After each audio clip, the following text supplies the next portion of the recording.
Do you have any ideas on how to evaluate the thinking of a team prior to sessions? Yeah, I'm just going to do a little editorializing on this. The effectiveness or the quality of a strategic plan often relies on the thinking in the room. And if the thinking in the room isn't there, our jobs are brutal. So,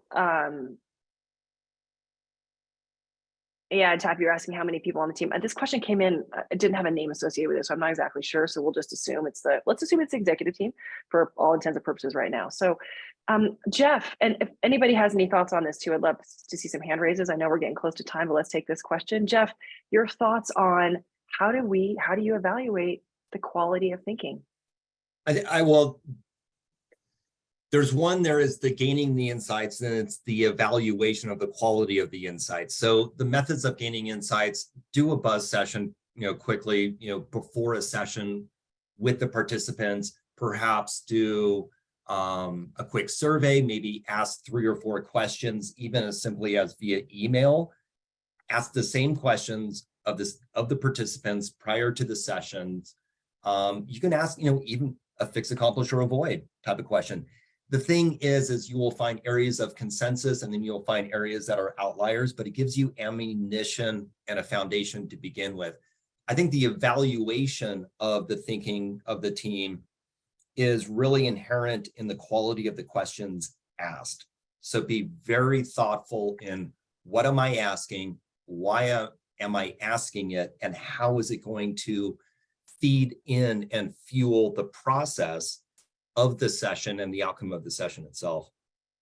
But survey work, bus sessions, interviews, even as simple as ask the same 3 questions via email and see what you get back. I love that. Jason, will you introduce yourself as well for those folks that weren't on the collaborative where you presented? Go right ahead.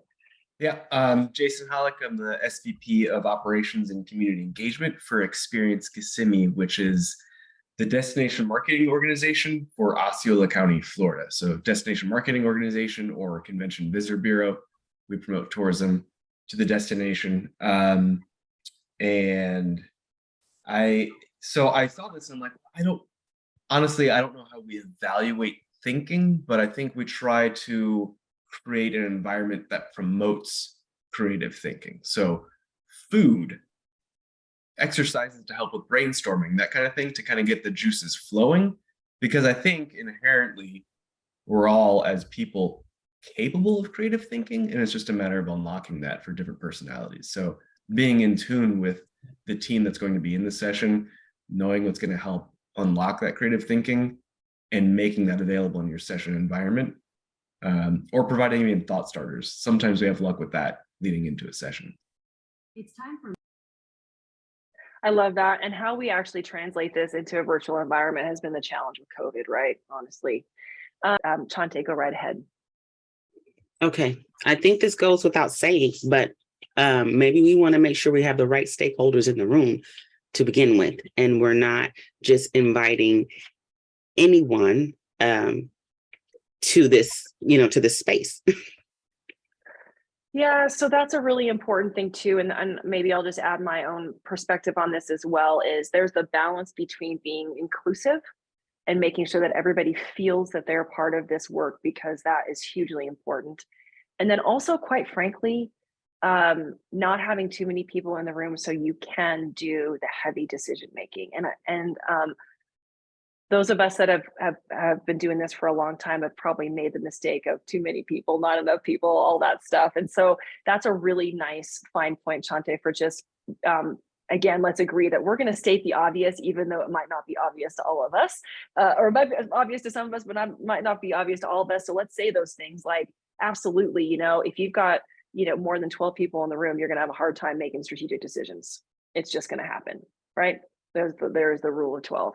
That said, there's something to be said for making sure that everybody feels included, and there's ways to make people feel included without having them physically be in the room.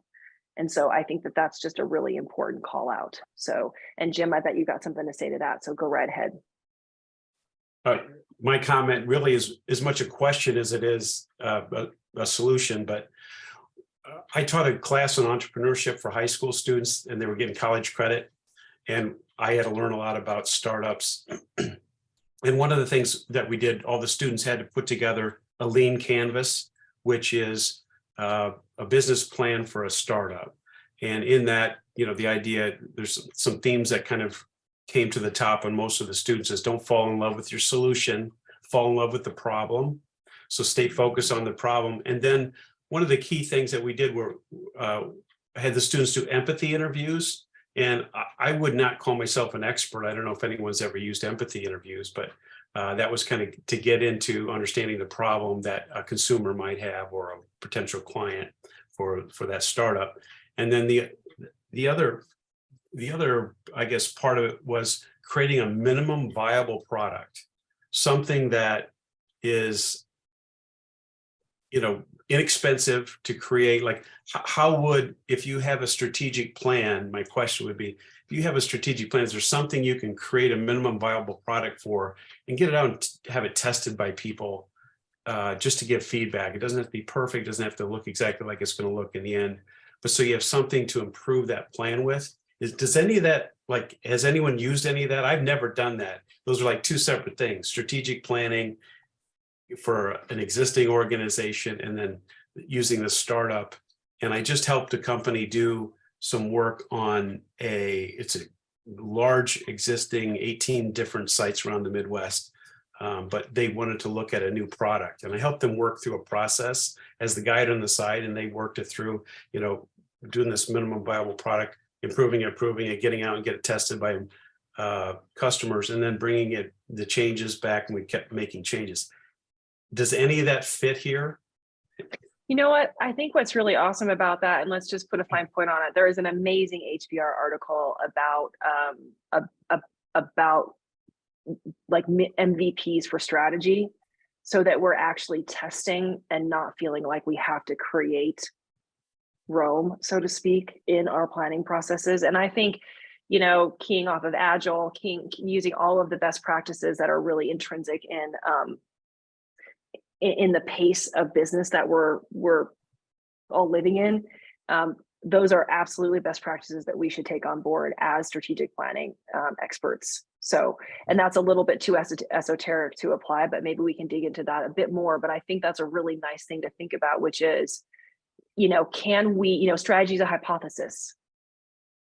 So can we test the hypothesis in a de-risked manner without having to build the entire plan and the entire execution before we know whether it's going to be successful? And so I think that's a really interesting thing to think about in terms of a methodology and a best practice to use. So I think that's great, Jim.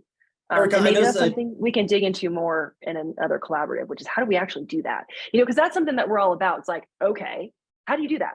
Really, for real. And so Ryan, if you could just make a note of that, that would be a great collab topic. How do we do, MVP for strategy design? So just as a side note, Jeff, go ahead. I noticed Shantae had her hand raised. I think that was a legacy hand. Oh, is it? Is that a legacy? Is that a legacy hand? I just put that hand up because I can't remember what his name was. He was just asking if this was a real thing inside of strategy.